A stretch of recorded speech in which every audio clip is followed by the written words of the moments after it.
Assalamualaikum, salam satu Malaysia. Tuan Yang Bertua, untuk maklumat ahli yang berhormat dari Kepong, pada keseluruhannya Bandaraya Kuala Lumpur mempunyai sistem pengangkutan yang memuaskan dengan rangkaian jalan raya yang lengkap serta kadar kebolehsampaian dengan izin accessibility yang tinggi. Ditambah pula dengan perkhidmatan sistem pengangkutan awam sama ada sistem rel, bas serta taksi yang sedang dipertingkatkan dari semasa ke semasa. Beberapa program dan projek telah dan sedang dilaksanakan untuk meningkatkan lagi sistem pengangkutan di Bandaraya Kuala Lumpur. Program-program adalah seperti berikut. A. Menambah kapasiti jalan-jalan utama dengan projek-projek menaik taraf jalan, membina persimpangan bertingkat dan jejambat serta menghubungkan jalan-jalan yang tidak bersambung.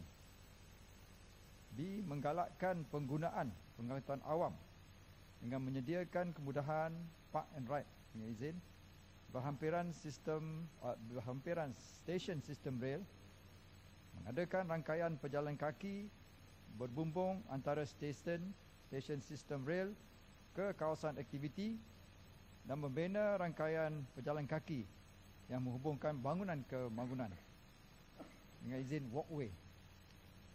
C. Melaksanakan strategi pengurusan trafik seperti menguatkuasakan larangan kemasukan kenderaan berat ke pusat bandar pada waktu puncak pagi dan petang.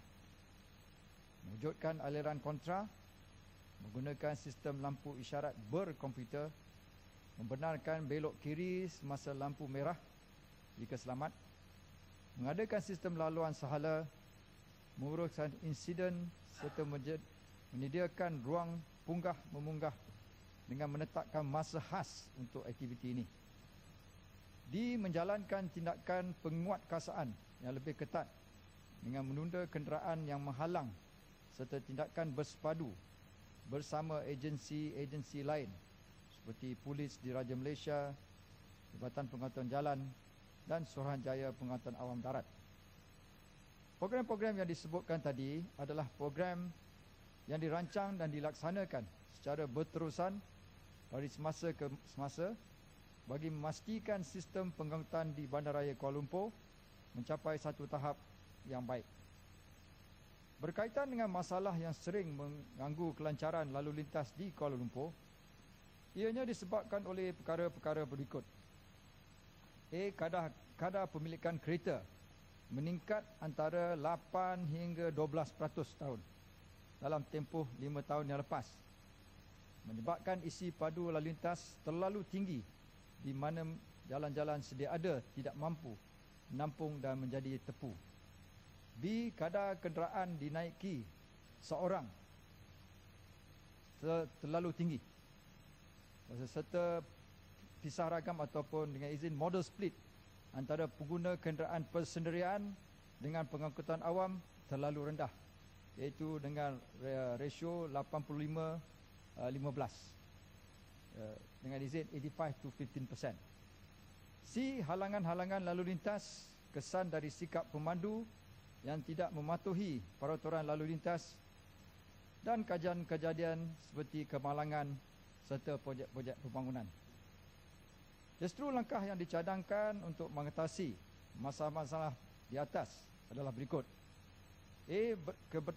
Kebertanggungan kepada kenderaan persendirian. Pertamanya, kereta boleh dikurangkan dengan menggalakkan penggunaan sistem pengangkutan awam. Ini adalah yang diusahakan di bawah NKRA. B. Penguatkuasaan yang lebih ketat dan berterusan. C. Menambah dan menaik taraf kemudahan-kemudahan pengangkutan awam seperti terminal hub untuk bas bandar dan park and ride dengan izin yang terdapat dalam inisiatif NKRA pengangkutan awam itu. D. Adalah melengkapkan rangkaian jalan raya khususnya jalan-jalan lingkaran serta jalan-jalan jajaran keluar bandar. Bagi kawasan Kepong, sememangnya diakui bahawa kelancaran lalu lintasnya semakin merosot disebabkan oleh pembangunan yang begitu pesat di mana kepadatan bagi setiap ekar semakin meningkat dengan cepat. Keadaan ini menyebabkan permintaan kepada pengangkutan juga turut sama meningkat. Jalan Kepong Kuala Selangor merupakan jalan utama untuk memasuki Kuala Lumpur dan mempunyai 8 persimpangan dengannya.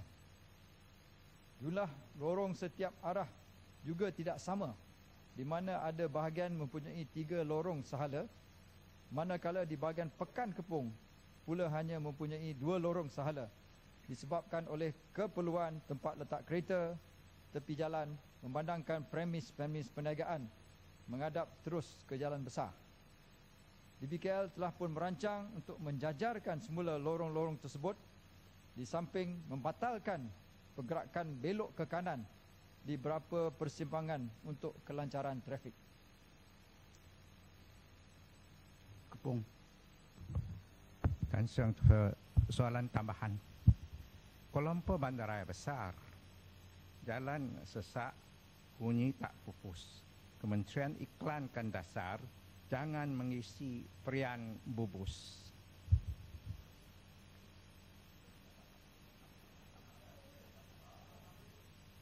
Dasar-dasar program-program yang dijalankan janganlah tidak nampak kesan, tidak. Datuk Tan Sri Yang Dipertua, kita memanglah mempertingkatkan penggunaan bahasa kita. Kalau tidak susah juga seperti kesesakan lalu lintas.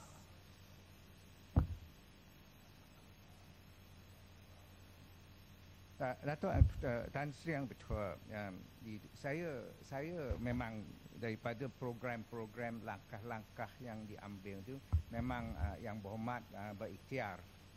Tapi kesalahan bukan Yang Berhormat sahaja. Ini itu kerjasama dan semua pihak diperlukan. Saya memang itu setuju dengan hal ini.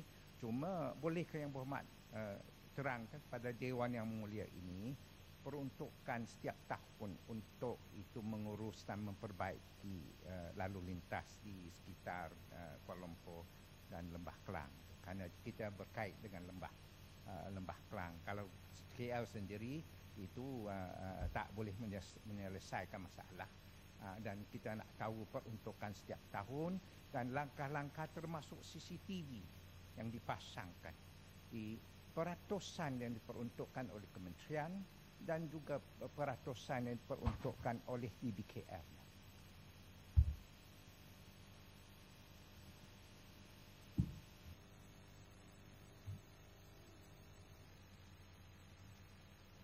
Tuan Dipertua, Tan Sri Yang Dipertua, soalan tu soalan yang terlalu besar, di mana adakah dia kena spesifik dari segi peruntukan untuk pembangunan ke ataupun untuk penyelenggaraan.